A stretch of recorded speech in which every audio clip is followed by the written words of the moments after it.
Salut à tous, c'est Émilie et Benjamin. Salut. Cette semaine, on va vous faire une vidéo sur deux sujets différents. Ouais, on va faire deux vidéos en une, parce qu'en fait on est extrêmement généreux. Ou tout simplement parce qu'en fait les vidéos étaient trop courtes pour qu'on en fasse qu'une seule, quoi. Bon, on va repartir sur le sujet flavescence où on a arraché des pieds. On va vous expliquer combien on en a arraché, etc. Et ensuite, on va faire un prélèvement de pétiole. Voilà, donc en fait, tout simplement, on a fini d'arracher tous les pieds. Donc en tout, on en a arraché 566 exactement.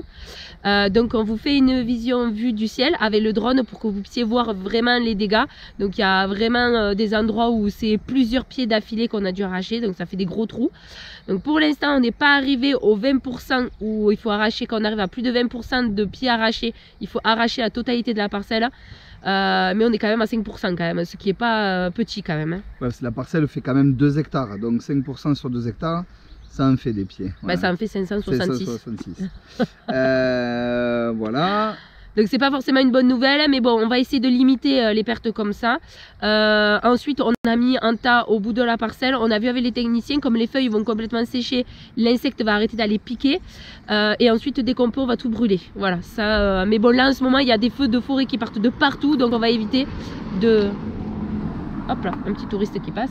On va éviter de foutre le feu partout. Donc voilà, donc on a mis un tas.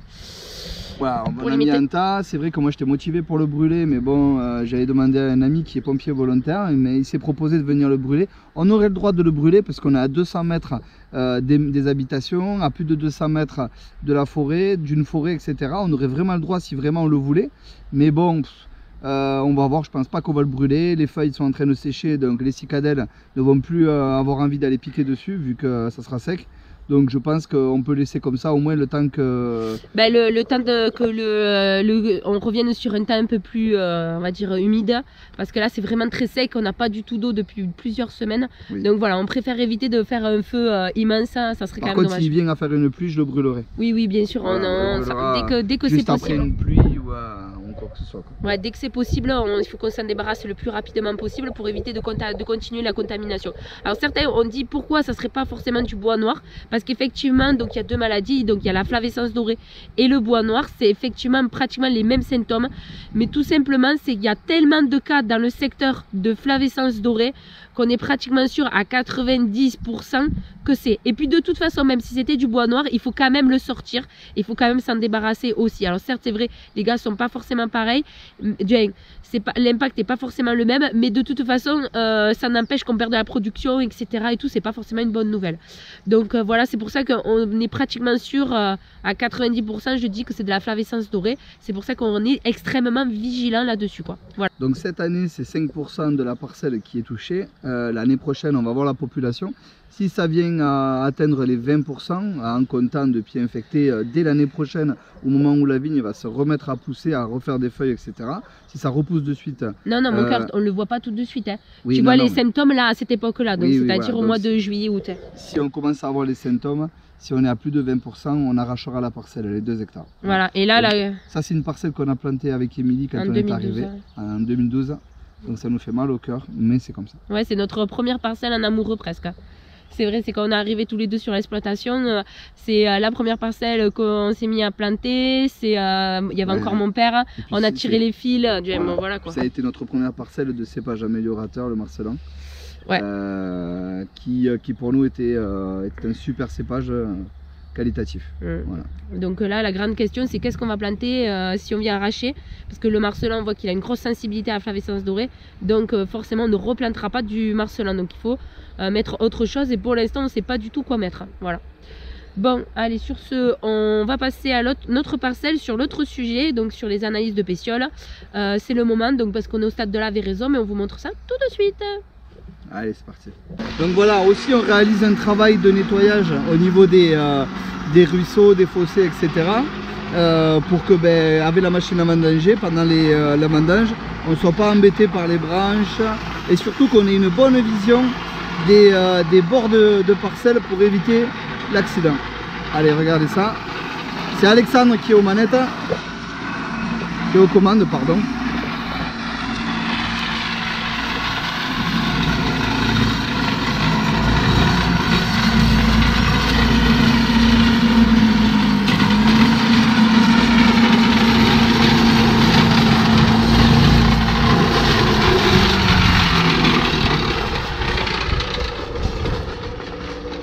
bonjour à la caméra.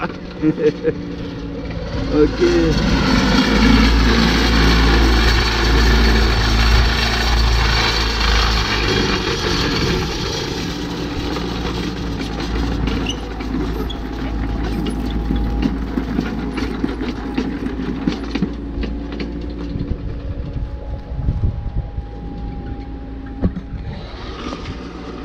Donc voilà, c'est un broyeur à marteau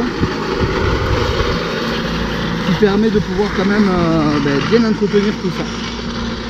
Allez, c'est parti, place au prélèvement de pétiole. Allez, nous voici arrivés dans une parcelle de Syrah où on va faire un prélèvement de pétiole. Bon Alexandre, tu pourrais pas baisser le volume là? Bon, désolé, j'ai une voix de canard en ce moment, j'ai chopé un rhume, donc voilà, c'est ça de dormir cul nu.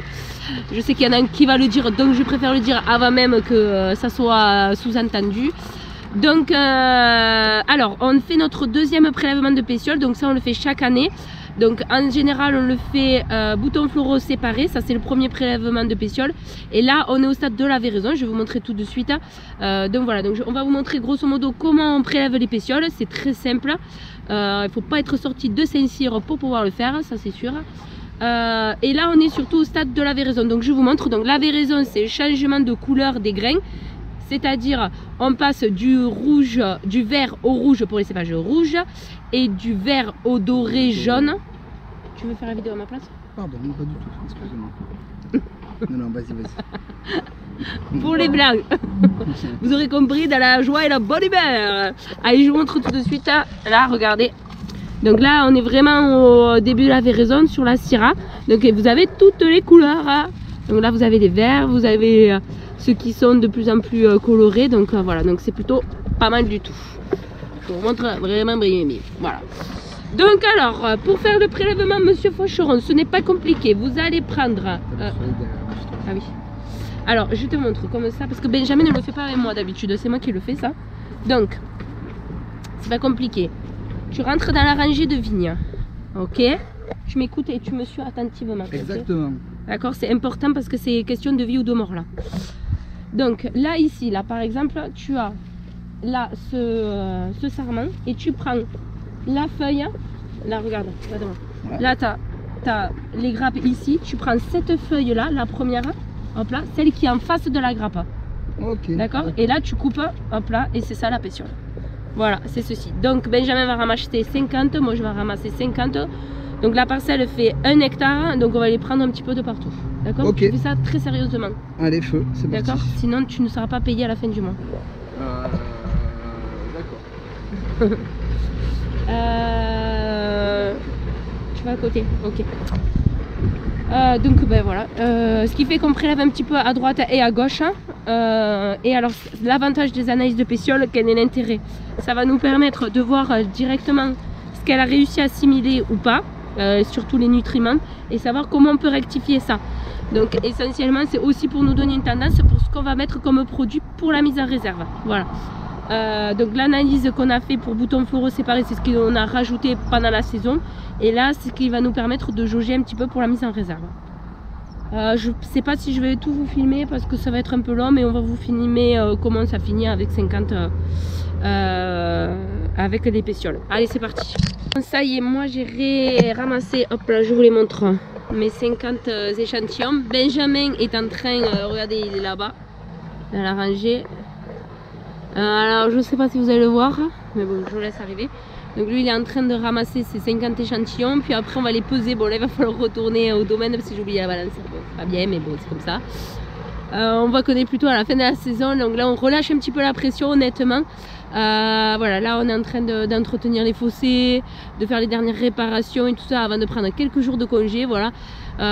Chaque année c'est un peu différent, mais là cette année au final on peut relâcher un petit peu plus la pression, donc tant mieux pour nous. Donc on va prendre quelques jours, hein, on ne va pas vous le cacher, pour profiter un petit peu de ce bel été qu'on a, qui fait chaud et qu'on n'en peut plus. Donc voilà. Bon allez, on est revenu au domaine, puisqu'en fait monsieur a oublié la balance, ce n'était pas du tout ma faute. Non, madame a oublié la balance. Non. La galanterie dirait que tu te dénonces en fait. Non, non, je ne suis pas galant. Ah, ok, Je suis super. galant quand ça me va. C'est ça, c'est bien ce qui nous semblait aussi. Bon, allez, donc c'est tout simple. Hein, il faut une balance de cuisine. Donc je vous la montre. Ma petite balance de cuisine qui me sert pour faire les gâteaux. Voici toutes les pétioles que nous avons récoltées. Voilà, belle récolte. Hein, magnifique. Très bon. Très très belle récolte. L'enveloppe où ça va partir. Voilà, hop là. Donc tout simple. Hein, y a rien de... Donc nous allumons la balance. On appuie sur on, c'est le mieux. Là, il y a marqué rien du tout. 0 gramme. Allez, hop là, on met tout dessus. Donc essai numéro 2. Tu prends un verre. De préférence, il y a marqué domaine de la Grande Canaga en plastique. Tu le mets sur la balance, là, ici, là. Hop là. Tu fais la tare. C'est important la tare. Donc on appuie dessus pour revenir à 0. Parce que sinon ça fausse les résultats. Tu prends toutes tes pétioles. Hop là. C'est ça qui est important. Voilà. Donc combien de grammes ça fait? 63 grammes exactement. Bravo! Wouh! Donc on est bon, on a le compte. Donc, après la date du jour, donc le 27/07/2021, vous savez exactement quand on a fait. Donc, on marque aussi le stade où on en était, donc la véraison, le domaine, le cépage, la syrah, donc voilà. Donc là, il nous reste encore 2 échantillons à faire, parce qu'on fait 3 parcelles chaque année, c'est les mêmes. Donc voilà, c'est un peu nos parcelles un peu témoins, on va dire. Quoi. Elles font partie du plan, Ouais, du plan Authentice de chez Fraissinet. Voilà, il y a 3 ans, on est rentré dans ce plan-là. Et ça nous permet de voir, donc on fait analyse de sarment, analyse de pétiole et analyse de sol. Chaque année, voilà, et ça nous permet de voir un petit peu l'évolution, si on s'améliore ou pas. Bon, pour l'instant, en tout cas, on n'est pas foutu encore. Voilà, donc c'est vraiment, ça fait partie du plan Authentice de chez Fraissinet, notre fournisseur d'engrais. Voilà, donc ça y est, j'ai un bug informatique. Ouais. Bon, allez, on va clôturer parce qu'on a dit déjà pas mal de conneries. Même si tout ce qu'on a dit c'était vrai. Donc pour vous dire là, c'est vrai que là on commence à être un petit peu plus cool que d'habitude. Ça nous fait du bien honnêtement. Donc on finit les derniers travaux dans les vignes avant de prendre quelques jours de congé. C'est pas pour me mentir. Et bien mérité. Je le pense. Donc on va aller faire un petit coucou chez ma soeur en Auvergne. Ça va faire du bien, pas loin de Clermont-Ferrand. On va aller à la fraîcheur j'espère. Hein, parce que nous on n'en peut plus du soleil. On est d'accord. J'ai surtout de la chaleur. Bon, allez, on vous souhaite à tous une belle fin de journée ou une belle journée, tout dépend à quelle heure vous regardez la vidéo. Et puis on vous dit à bientôt. Bonne semaine, si vous n'êtes pas en vacances, eh bien, on vous souhaite bon courage. Bon courage. Bah, et... Nous non plus, on n'est pas encore en vacances. Hein. Ouais, il nous reste encore 7 semaines et la semaine prochaine. Voilà. Allez, à bientôt à tous. Bye bye. Bye bye tous.